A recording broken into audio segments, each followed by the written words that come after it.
ఆ నిర్మాణాలు, ఆ కట్టడాలని చూసి ఆశ్చర్యపోయిన పరిస్థితి. ఆ ప్యాలెస్ని ఏం చేద్దాం అనే దాని మీద ఒక నిర్ణయం తీసుకునే దిశగా ప్రభుత్వం వెళుతోంది సార్. 100 కోట్లు వృధా చేశారు. ఆ భవనాలపై వచ్చే నెలలో ఒక నిర్ణయం ఉంటుంది అని చెప్పేసి. అండ్ ఇది పర్యాటకానికి ఇవ్వడానికి కుదరదు, సరిపోదు అన్నట్టుగా కూడా మాట్లాడారు. సో ఏం చేస్తే బాగుంటుంది సార్? ఏ పర్యాటక రంగ నిపుణుడు చెప్పాడు ఆ మాట? ప్రభుత్వాలు రిషికొండ ప్యాలెస్ను ఒక పొలిటికల్ వెపన్గా తెలుగుదేశం వాడుకోదలుచుకుంది. దాన్ని చూపెడుతూ ఇంకో జగన్మోహన్ రెడ్డి ఇంత విలాసవంతమైన భవనాన్ని ప్రజల డబ్బును తన వ్యక్తిగత విలాసాల కోసం నిర్మించుకున్నాడు అని చూపెట్టదలుచుకున్నారు. ఇవి సింబల్స్. ఇప్పుడు మీకు తెలంగాణలో ప్రగతి భవన్ను ప్రతిపక్షాలు చూపెట్టలేదా? చూపెట్టడమే కాదు, ప్రజలు నమ్మారు.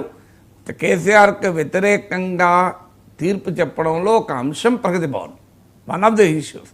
ఆ జాతీయ స్థాయిలో సెంట్రల్ విస్టా ప్రాజెక్టు పైన ప్రతిపక్షాలు తీవ్రమైన ప్రయత్నమే చేశాయి, కానీ మోడీకున్న ఇమేజ్ రీత్యా సెంట్రల్ విస్టా ప్రాజెక్టుకు వ్యతిరేకంగా పర్సెప్షన్ క్రియేట్ కాలే. కానీ ఇక్కడ తెలంగాణలో ప్రగతి భవన్కు వ్యతిరేకంగా ఢిల్లీలో అరవింద్ కేజ్రీవాల్ శీష్ మహల్ పైన ఇలాంటి పర్సెప్షనే క్రియేట్ అయింది. ఆంధ్రప్రదేశ్లో రిషికొండ పైన కూడా అదే పర్సెప్షన్ క్రియేట్ అయింది. అది రియల్ కాదని నేను అంటలేను. ఇప్పుడు శీష్ మహల్ కావచ్చు, ప్రగతి భవన్ కావచ్చు, రిషికొండ ప్యాలెస్ కావచ్చు, నిజంగానే ప్రజాధనం ఖర్చు పెట్టి ఆ స్థాయిలో భవనాలు నిర్మించాల్సిన అవసరం ఉందా? ఈ ప్రశ్న డెఫినెట్గా ఉత్పన్నమవుతుంది. అందువల్ల ఆ ప్రశ్న వేయడం కరెక్ట్, కానీ ఆ ప్రశ్నను ఎలా వేస్తారు అన్నప్పుడు తమ రాజకీయ ప్రత్యర్థుల్ని అటాక్ చేస్తానని చెప్తారు. ఇప్పుడు మోడీ ఢిల్లీ అసెంబ్లీ ఎన్నికల్లో మీటింగ్ సందర్భంలో ఆ బహిరంగ సభా స్థలి దగ్గర శీష్ మహల్ కటౌట్లు పెట్టారు. అంటే ప్యాలెస్ ఎట్లుంది అని. ఇంకా వీళ్ళు టీడీపీ వాళ్ళు చేయలే ఆ పని. సో ఇప్పుడు టీడీపీ ఉద్దేశం ఏంటంటే, ఐ డోంట్ థింక్ దాన్ని ప్రభుత్వం వాడుకోవడం కన్నా కూడా దాని యొక్క రాజకీయ సింబల్గా 5 ఏళ్ల పాటు ప్రచారం చేస్తానికి ఉపయోగించుకుంటారేమో అన్న అనుమానం. ఎందుకంటే చూడు, ఇంకో జగన్మోహన్ రెడ్డి ఇలాంటి ప్యాలెస్ కట్టాడు అని. సో రోజు పర్యాటకులను అనుమతించి, ప్రజలను అనుమతించి మీరు వచ్చి జగన్ విలాసాలను చూడండి అని దానికి జగన్ విలాస భవన్ అని పేరు పెట్టి కూడా చూపెట్టేటువంటి ప్రయత్నం చేయవచ్చు కూడా. ఎందుకంటే public images, public perception create చేయడం అనేది రాజకీయాల్లో కీలకమవుతుంది. అయితే ఒకదానికి ప్రభుత్వాన్ని మనం అభినందించాలి. జగన్మోహన్ రెడ్డి చేసిన పని ఏంటి? ప్రజావేదికను కూల్చారు. ఎందుకు కూల్చాడో ఆన్సర్ లేదు. సో కొన్ని కోట్లు ఖర్చు పెట్టి ప్రభుత్వ సొమ్ముతో కూల్చాడు. కూల్చినప్పుడు ఏం చెప్పాడు? కృష్ణానది తీరాన అక్రమ నిర్మాణాలు తొలగిస్తాను, ఈ ప్రభుత్వ భవనంతోనే మొదలు పెడతాము అని కలెక్టర్ల మీటింగ్ పెట్టి ఆ ప్రజావేదికలోనే మీటింగ్ పెట్టి దాన్ని కూల్చారు.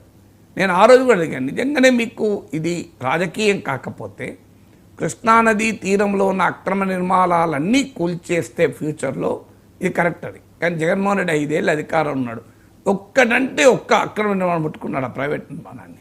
Not a single thing. ఆడ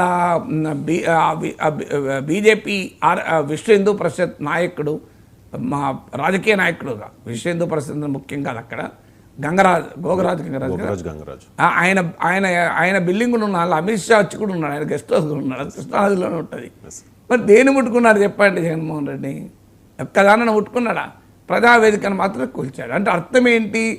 ప్రజావేదికను ఒక చంద్రబాబు నాయుడు విలాసంగా చూపెట్టి దాన్ని జగన్మోహన్ రెడ్డి కూల్చాడు. చంద్రబాబు నాయుడు కూడా ఇప్పుడు ఈ రిషికొండను ఒక విలాసంగా, జగన్ విలాసంగా చూపెట్టి దాన్ని కూల్చడం లేదు. అది మరొక అప్రిషియేట్ చేయాలి. దాన్ని చూపెట్టదలుచుకున్నారు, ఇంకో చూడండి ఇలాంటి కట్టుకున్నాడు అని.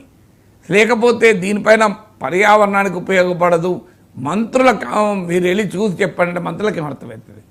నిజంగానే ప్రభుత్వం దాన్ని ఏమి చేయాలి అనే ఆలోచన అంటే దానిపైన ప్రొఫెషనల్ ఎక్స్పర్ట్స్ని నియమించాలి, అధికారులు నియమించాలి. మంత్రులు ఏం చేస్తారు? రాజకీయ నాయకులు వెళ్ళి ఏమైనా వాళ్ళకి అర్థమవుతుందా? వాళ్ళకి ఏమైనా సబ్జెక్టు ఇది టూరిజానికి ఉపయోగపడుతుందా, దేనికి ఉపయోగపడుతుందా, వాళ్ళని రిపోర్ట్ ఇవ్వగలరా?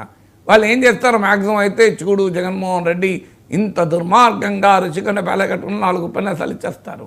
సో అది పొలిటికల్ క్యాంపెయిన్లో భాగం. నిజంగానే ఏం చేయాలంటే ఖచ్చితంగా చేయొచ్చు.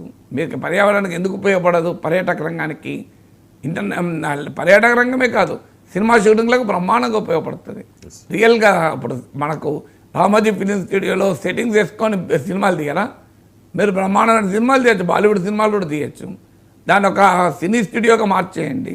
సో అది నేనుగా చెప్పాలి, ప్రొఫెషనల్ ఎక్స్పర్ట్స్ విల్ టెల్ దాన్ని ఏ రకంగా ఉపయోగించుకోవాలి. ప్రజాధనం వృధా కాకూడదు ఎప్పుడైనా. అది అక్రమ నిర్మాణమా సక్రమ నిర్మాణమా ఏదైనా కానివ్వండి, ప్రజాధనం కదా. నిజంగానే మీరు అక్రమ నిర్మాణాలు అన్నీ కూల్చాలనుకుంటే దేనైనా కూల్చండి. కానీ కేవలం ప్రభుత్వ భవనాలు ఆనాడు ప్రజావేదిక, ఈనాడు రుషికొండ ప్యాలెస్. సో ఇది ఒక political perception, public perception create చేస్తానికి రాజకీయ నాయకులు కేంద్రీకరిస్తారు. సో కానీ దాన్ని నిజంగానే ప్రొడక్టివ్ యూజ్కు ఉపయోగించుకుంటే సంతోషం కదా. డెఫినెట్గా జగన్మోహన్ రెడ్డి ప్రభుత్వ హయాంలో రుషికొండ ప్యాలెస్ నిర్మాణం పైన కొంత సీక్రసీ మెయింటైన్ అయింది. అసలు అది ఎందుకు పెడతారన్నది ఇప్పటికీ కూడా నాయకులు పరస్పర విరుద్ధమైన స్టేట్మెంట్లు ఇస్తారు.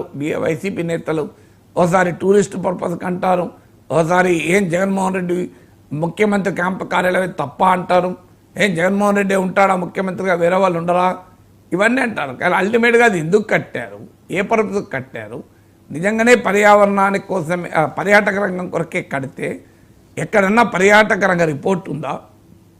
రిషికొండ ప్యాలెస్ పైన ఒక ప్రాజెక్ట్ రిపోర్ట్ ఉండాలి కదా. రిషికొండ ప్యాలెస్ అనండి, బిల్డింగ్ అనండి, దానిపైన ఏమైనా ప్రాజెక్ట్ రిపోర్ట్ ఉందా? వైసీపీ నేతలు బయట పెట్టాలి కదా. లేదు అది క్యాంప్ కార్యాలయం అయితే నిజంగా అన్యాయమే కదా. అంత ఆ స్థాయిలో ఖర్చు పెట్టాల్సిన అవసరం లేదు కదా క్యాంప్ కార్యాలయానికి.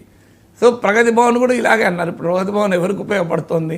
మీకు బట్టి విక్రమార్క, సీతక్కలు ఉంటున్నారు అందులో. సో అందువల్ల అప్పుడు బీఆర్ఎస్ వాళ్ళు కూడా అదే అన్నారు, ప్రగతి భవన్లో మేమే ఉంటామా ఎప్పటికీ, ఎవరుంటే వాళ్ళు ఉంటారు కదా. సింబాలిక్గా రేవంత్ రెడ్డి దాన్ని ప్రగతి భవన్లోకి వెళ్ళలేదు. ఇప్పుడు చంద్రబాబు నాయుడు కూడా రుషికొండ ప్యాలెస్ను ఉపయోగించుకోవడం లేదు. వైజాగ్లో దాన్ని క్యాంప్ కార్యాలయంగా వాడచ్చు. కానీ అది వాడితే మరి జగన్మోహన్ రెడ్డి పైన చేసిన విమర్శలకు వాల్యూ ఏముంటుంది? అందుకే రేవంత్ రెడ్డి ప్రగతి భవన్ ఉపయోగించుకోలేదు, చంద్రబాబు నాయుడు రుషికొండ ప్యాలెస్ బ్యానర్ని ఉపయోగించారు. బట్ ఇప్పటికైనా పాలిటిక్స్ ఎలాగూ ఉంటాయి, యూ కెనాట్ అవాయిడ్ ఇట్. కానీ అల్టిమేట్గా పబ్లిక్ యూజ్కు దానికి ఒక ప్రొఫెషనల్ కమిటీ వేసి దీన్ని ఏ రకంగా ప్రొడక్టివ్గా ప్రజల సొమ్ము వృధా కాకుండా ప్రజల డబ్బుతో కట్టిన నిర్మాణం, అది 500 కోట్లయిందా ఎన్ని కోట్లయింది దానిపైన ఐఎమ్ నాట్ ది ఎక్స్పర్ట్. కానీ దాన్ని ఎలా ఉపయోగించుకోవాలనేది డెఫినెట్గా ఒక ఆలోచన చేయాల్సిన అవసరం ఉంది. ఆ రాజకీయ ప్రచారానికి దీన్ని 5 ఏళ్ళు వాడితే మళ్ళీ ఇంకా డబ్బు దండగా అవుతుంది కదా. అది ఇప్పటికైనా అర్జెంటుగా మీరు దాన్ని ఆ రాజకీయ ప్రచారం ఎలాగో జరగాల్సింది జరిగింది, కొత్తగా జరిగేది ఏముంటుంది. సో దాన్ని ప్రొడక్టివ్ యూజ్ వైపుగా ప్రభుత్వం ఆలోచించాలి. దానికి కావాల్సింది టీమ్ ఆఫ్ ఎక్స్పర్ట్స్ నియమించాలి. రాజకీయ నాయకులు వెళ్తే ఏముంటుంది, రాజకీయ నాయకులు వస్తే మళ్ళీ 4 ఉపన్యాసాలు ఇచ్చిపోతారు. ఇక వైఎస్ వివేక హత్య కేసులో సాక్షులుగా ఉన్నవారు ఒక్కొక్కరు చనిపోతూ ఉన్నారు సార్. రీసెంట్గా వాచ్మెన్ రంగన్